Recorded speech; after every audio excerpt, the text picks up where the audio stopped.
The courtroom was cold and sterile, its walls holding the echoes of countless proceedings, each one more mundane than the last. But today was different. Today, a man was standing at the center of it all, his body hunched, shackled, and worn with the weight of his life. Elias Carter, a 69-year-old homeless war veteran, shuffled into the courtroom. His clothes were worn and ill-fitting, a second-hand military jacket hanging off his thin frame, his face lined with decades of hardship, and his shoulders slumped from both age and the weight of untold pain. His steps were slow and labored, the result of old war wounds and the years of living in unforgiving streets. "State your name," the clerk's voice echoed, breaking the silence of the room. Elias hesitated for a moment, the weight of the question and the room pressing down on him. His voice, when it came, was low, rough, and full of a quiet tremor. "Elias Carter, Staff Sergeant, United States Marines," he said, his words almost lost in the quiet of the room. For those in the room, the name might have meant little, but to the judge who was about to preside over his case, it would change everything. Her eyes flicked over the file in front of her, skimming the charges against him: disturbing the peace, trespassing, and resisting arrest. A man who had seen so much, endured so much, reduced to this: a trial for trying to survive. She quickly glanced at Elias once more, a sense of recognition flickering in her eyes. Elias lowered his gaze again, his wrists still bound by the handcuffs, his face turned toward the floor, hiding the pain he had carried for years. Judge Olivia Parker, a woman in her early 40s, glanced over her file in a calm, professional manner.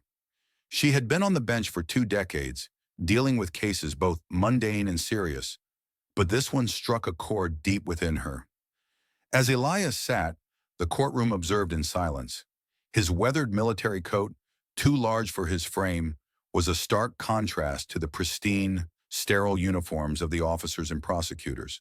He was a relic, a symbol of what had been cast aside and forgotten. Once this man had worn the prestigious Marine dress blues, medals pinned to his chest, a proud reflection of a service he had given his all to. Now he was just another man waiting to be judged. The prosecutor, a young man with a polished appearance and an air of arrogance, rose to address the court. His voice was rehearsed, polished, with a touch of condescension as he spoke.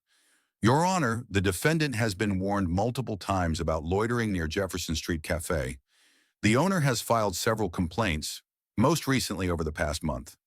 He paused, allowing the words to hang in the air. "This man has been found behind the cafe multiple times, refusing to leave when asked by law enforcement officers.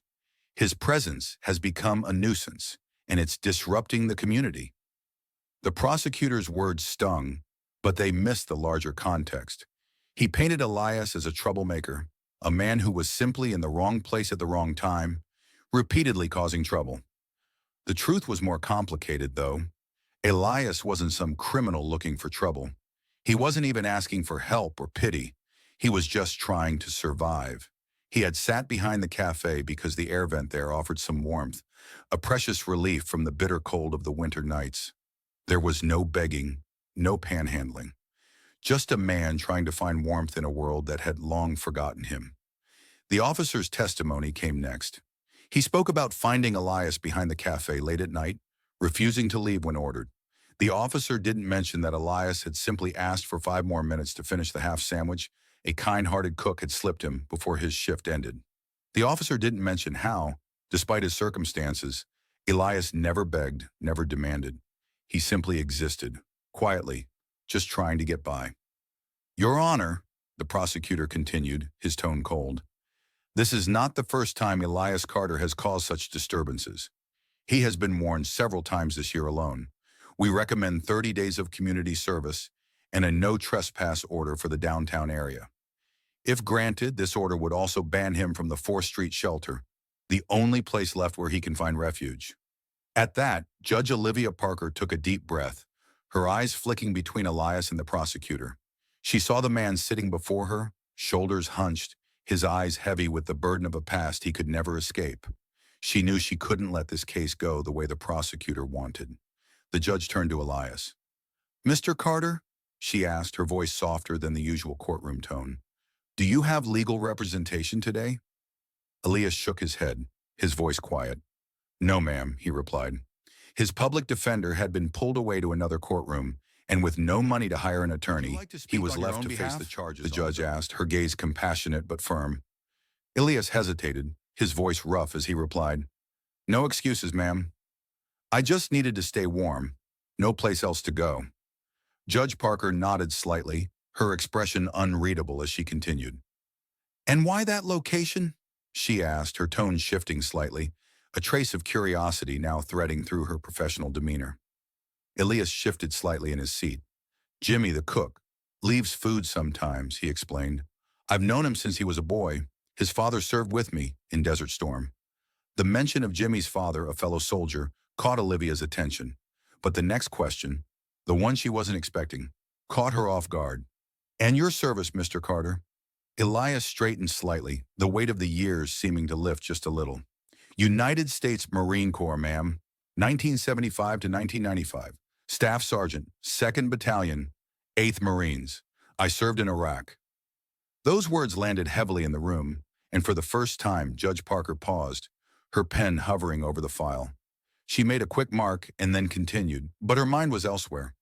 Elias Carter wasn't just another homeless man on trial. He was a veteran, someone who had served his country with pride, who had carried others out of danger, and who had risked his life for the lives of others. The judge knew there was more to this man than met the eye, more than just the crimes he was being accused of. There was a history, a legacy of service and sacrifice that deserved more than just a slap on the wrist. But what was she supposed to do with that knowledge? For the first time in what felt like ages, Elias's military background had come to the forefront. It wasn't something that was typically relevant to a case like this. But to Olivia, it felt deeply personal, a thread that connected them in a way she hadn't expected. The courtroom was silent, save for the faint sounds of rustling papers and the occasional cough from the gallery. Elias Carter, his hands still cuffed, sat quietly in his seat, awaiting the judge's decision. His life seemed to have unraveled in front of him, once a decorated Marine, now just another man caught in the system, labeled as a troublemaker for trying to survive. As the silence stretched, the prosecutor seemed eager to continue pushing his case. Your Honor, he began again, we have more than enough evidence to support the charges. Mr. Carter has been found trespassing behind the Jefferson Street Cafe multiple times this year. He refuses to leave when ordered and has been given multiple warnings. The words felt like they were aimed directly at Elias, pinning him down with every accusation. Yet there was a truth that no one in this courtroom seemed to grasp. Elias wasn't a criminal. He wasn't trying to harm anyone. He was simply a man trying to find warmth on the coldest of nights. But the prosecutor wasn't interested in this deeper truth. He just wanted a conviction. Judge Olivia Parker felt a heavy weight in her chest as she processed the prosecutor's words. The more she read through Elias's file, the more conflicted she became. This wasn't just about a man breaking the law. There was a deeper story that wasn't being told, one that the court had no idea of, but one that she couldn't ignore. She was just about to speak when the courtroom doors opened unexpectedly. A sharply dressed man in a tailored navy suit walked in with purpose, carrying a briefcase in one hand and exuding an aura of authority that made the air in the room change. Everyone paused to take notice, the sudden arrival of a well-dressed attorney raising eyebrows. The man approached the defense table, setting down his briefcase and facing the bench. Your Honor, he said, his voice smooth and confident. Alexander Ross, I've just been retained to represent Mr. Carter. His calm demeanor contrasted sharply with the tension in the room, and the judge raised an eyebrow, surprised by the sudden appearance of counsel for Elias. This is highly unusual, Judge Parker commented, clearly caught off guard. The court was not informed of any new representation. Ross, unfazed by the judge's surprise, responded smoothly. It was a last-minute development, Your Honor. I respectfully request a brief recess to speak with my client. Judge Parker's gaze lingered on Ross for a moment, sensing something more was at play here. This court will recess for 15 minutes, she declared, before rising from the bench and walking briskly to her chambers. The courtroom emptied, and Elias, still handcuffed, turned to look at the man sitting next to him. The appearance of this new attorney had left him bewildered. I didn't call for a lawyer, Elias said quietly, glancing at Ross. I can't afford one, especially not someone like you. Ross offered a reassuring smile. You won't need to pay for this, he said. This case I'm with Williams, pro bono. Ross, and Parker. Elias blinked in confusion. Parker? He asked, his voice barely above a whisper. Ross nodded, confirming Elias's suspicions. Yes, he replied. Parker, just like the judge. She's one of the founding partners of the firm. As Ross stepped away to make a phone call, Elias felt a sense of unease flood over him. This wasn't just a regular legal maneuver. There was something about the judge, something about her firm that felt far more connected to his past than he could ever have imagined. Judge Olivia Parker sat in her chambers, her hands trembling as she gazed at the worn photograph in front of her. It was a photo from a time long past, a time she had tried to move on from. The picture showed her as a young woman, standing proudly beside her brother, Lieutenant Jack Parker, in his Marine dress uniform. Their smiles were wide, full of hope and promise. Olivia remembered that day clearly. It had been the day Jack had been commissioned into the Marines. But as her eyes flicked to the photograph, she was reminded of the letter that had come years later, the letter from Jack in Iraq, just before his death. He had spoken of a man, Staff Sergeant Elias Carter, a Marine who had risked everything to save his life during a firefight in Fallujah. He had mentioned how Elias Carter had charged through gunfire to pull Jack to safety, carrying him out of harm's way. Jack had written that, if it hadn't been for Elias, none of them would have survived that day. The letter had haunted Olivia for years. She remembered the funeral, the folded flag, and the endless grief that had followed. It wasn't just the loss of her brother that haunted her, but the man who had saved him, Elias Carter. She had tried to find him after Jack's death, hoping for answers, hoping for some closure. But the military had told her that Elias had been redeployed, and later they said he'd been discharged with severe PTSD and a traumatic brain injury. Now, 2 decades later, she was sitting in her courtroom, staring at the man who had saved her brother's life, now a homeless veteran facing criminal charges for merely trying to survive. She could hardly believe it. The same man she had spent years trying to find, the man who had been so deeply connected to her brother, was sitting before her now, a mere shadow of the hero he once had been. As the recess ended, the courtroom slowly filled back up. Elias sat quietly, his hands still cuffed, his posture rigid and uncomfortable. He had no idea what was happening or why, but something in the air told him that this wasn't just another courtroom case. This was something more personal, more profound. Ross rose smoothly from his seat, turning to face the judge. Yes, Your Honor, Mr. Carter has made his decision, he said confidently. We're requesting the dismissal of all charges. Mr. Carter wasn't trespassing. He was merely trying to survive during one of the coldest nights of the year. Furthermore, restaurant employees had given him implied permission to stay.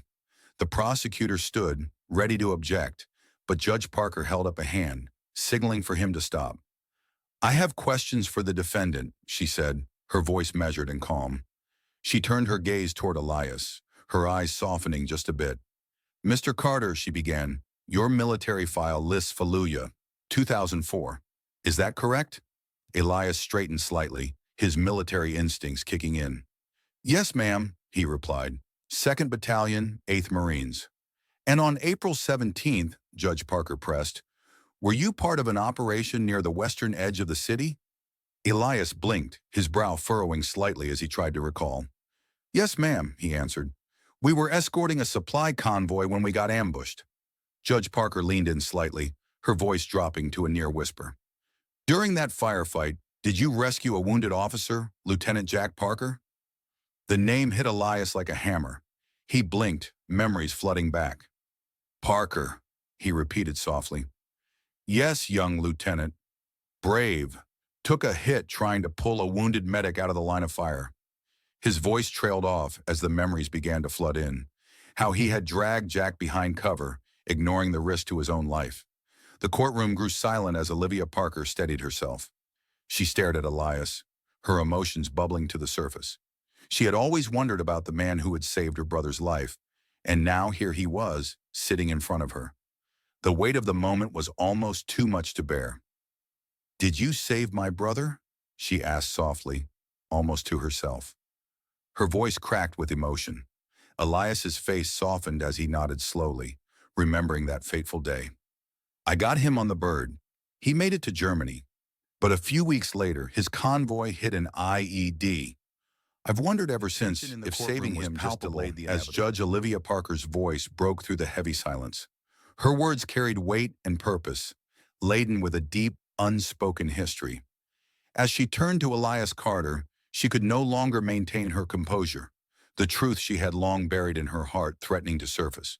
"Mr. Carter," she began, her voice steady but betraying the emotions roiling beneath the surface. "The Lieutenant Jack Parker mentioned earlier, that was my brother." A ripple of astonishment moved through the courtroom. Everyone turned toward her, stunned by the personal revelation. Elias, however, kept his gaze low, a mixture of confusion and sadness crossing his face. He had no idea. He had no idea who she was or how their lives had intersected so profoundly all those years ago. His mind was still reeling from the unexpected turn of events. The older Marine in the gallery, who had previously risen to speak, stood once more. "That's him," he called out, pointing directly at Elias. "That's Staff Sergeant Carter. I was there. He saved all of us that day." At this declaration, a murmur swept through the room. Judge Parker paused, trying to maintain control, but there was no denying the wave of emotion that had swept into the courtroom. Elias had been a hero. No one could deny it now. The Marine, still standing, continued to share his testimony. "Carter took fire pulling that lieutenant out.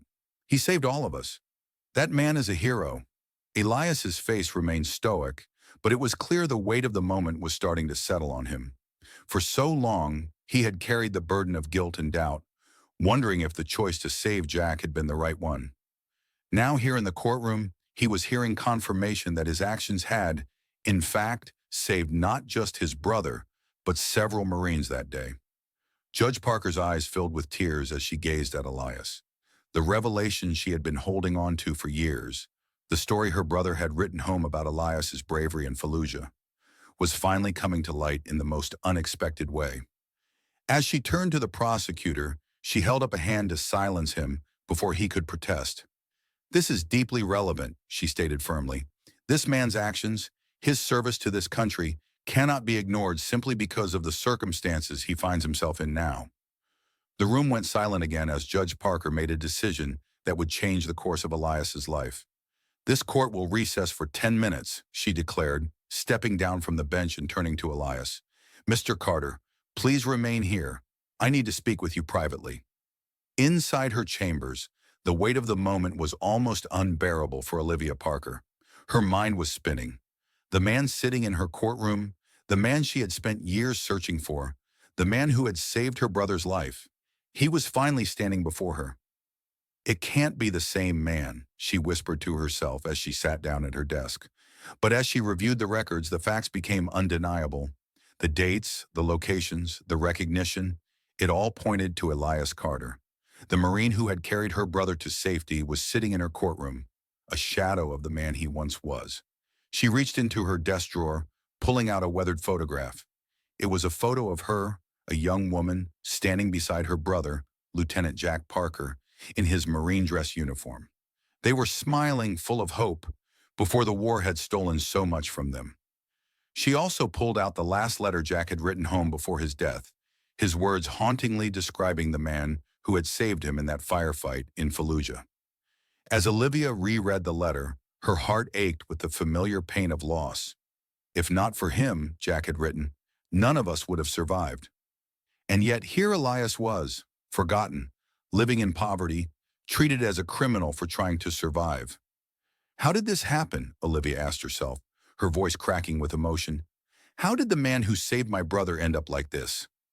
Just as she was lost in thought, her phone rang. It was Colonel Matthews, a man she hadn't spoken to in years. As a former commander of her brother's unit, he had known Jack and had worked alongside Elias. "Olivia," he said, his voice grave, "I think it's time we correct a mistake that's been too long in the making." The courtroom doors opened once again, and this time Judge Parker returned with Colonel Matthews by her side. Behind them, 3 Marines followed, their uniforms crisp and full of authority. The room fell silent as they entered. "This is Colonel James Matthews," Judge Parker introduced. "He was my brother's commander. He has something to share." Colonel Matthews stepped forward, carrying a small polished wooden case. Inside the case rested a medal, the Navy Cross, the second highest military honor after the Medal of Honor. Staff Sergeant Elias Carter, he began, his voice for your extraordinary bravery on April 17, 2004, we are awarding you the Navy Cross. Gasps rippled through the courtroom as everyone absorbed the magnitude of the moment. The Navy Cross, the recognition Elias had long been denied, was now being bestowed upon him. The colonel continued, your actions that day saved the lives of Lieutenant Parker and 5 other Marines. You disrupted an ambush that could have wiped out an entire convoy. Your heroism is long overdue. Elias's face tightened, his emotions beginning to crack.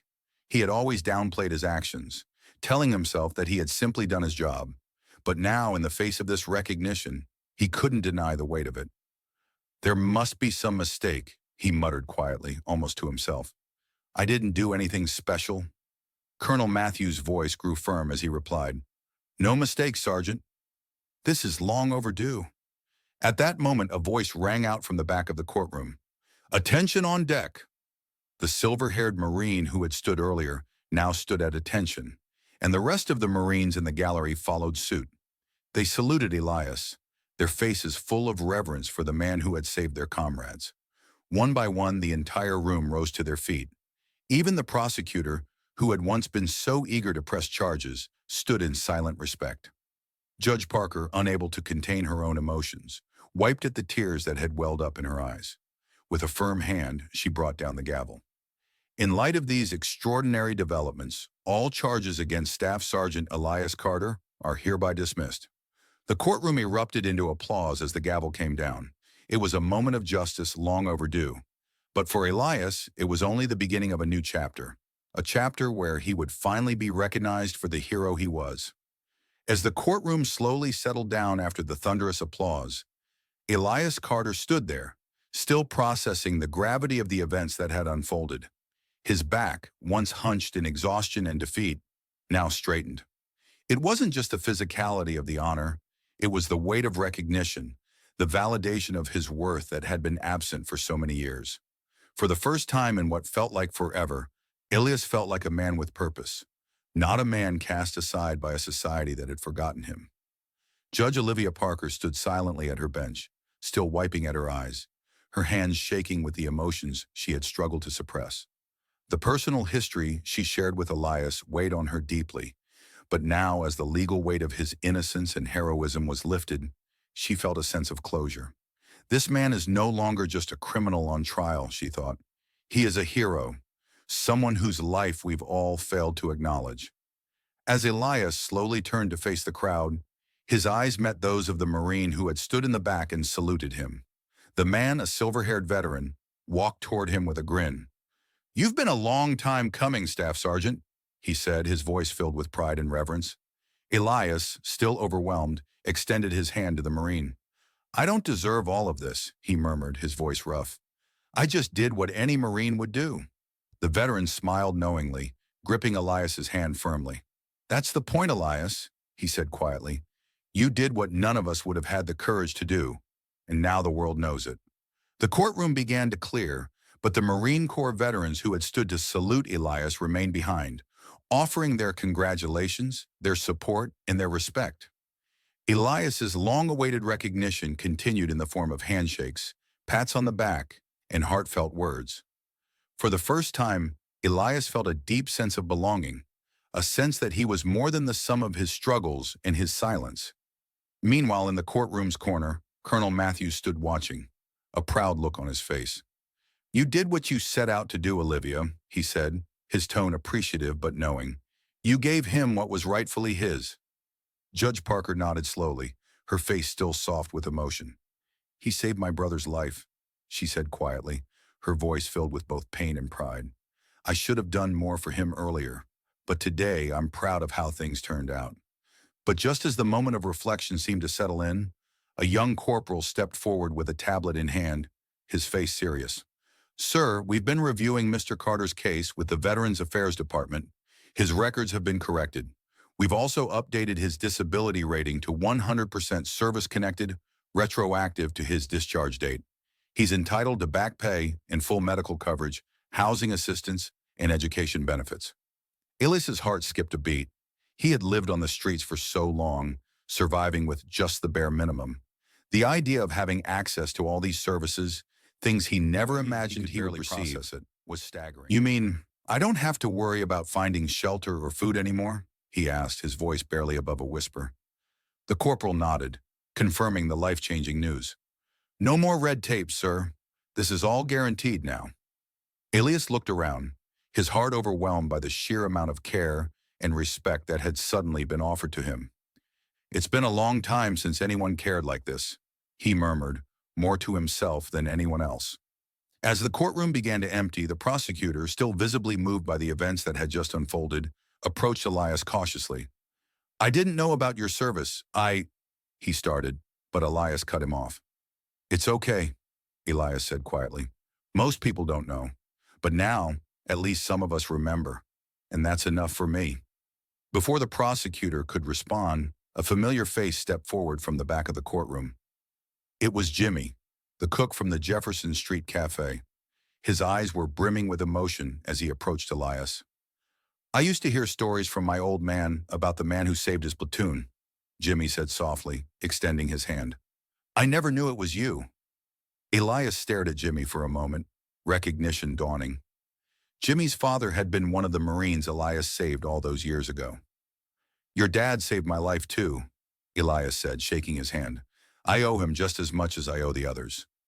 Jimmy blinked back tears, his voice cracking. I just wanted you to know. I'll always remember what you did. You're a hero, no matter where you are now. The prosecutor, too, stood a little taller, and for the first time he seemed truly remorseful. Mr. Carter, I didn't realize the full weight of what I was doing in this case. Please accept my apologies, he said, his voice genuine. Elias didn't respond with anger, nor did he feel resentment. Instead, he simply nodded, acknowledging the apology without words. He had been through too much to hold on to bitterness. It's done, he said simply. What matters now is moving forward. With the formalities finally over, Judge Parker left the bench, the courtroom now transformed into a place of reconciliation, of closure, and of new beginnings. She made her way over to Elias, standing before him as a fellow Marine, no longer just a judge. You've been through a lot, Elias, she said, her voice softening. But you don't have to carry it alone anymore. You've earned more than this. Elias felt his emotions welling up once more. For so many years he had walked alone, carrying the weight of his past without anyone to share the burden. Now, here in this courtroom, surrounded by the very people who once overlooked him, he felt the weight begin to lift. Thank you, he said simply, his voice thick with emotion. Judge Parker smiled gently, her eyes filled with a shared understanding. We all owe you a debt, she said. You gave us all something we didn't realize we needed. Thank you for your service, Elias.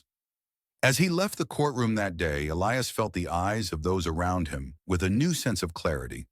For the first time in years, he walked out of that building not as a forgotten man, but as a man recognized for his sacrifices, his courage, and his dignity. In the days that followed, his life began to shift in ways he had never expected. The benefits were only the beginning. Elias would go on to become an advocate for other veterans, using his voice to bring attention to their struggles, to fight for what was rightfully theirs. And while the path ahead was uncertain, for the first time, Elias Carter had a reason to walk it. His name, once forgotten, was now etched into the history of those who had served.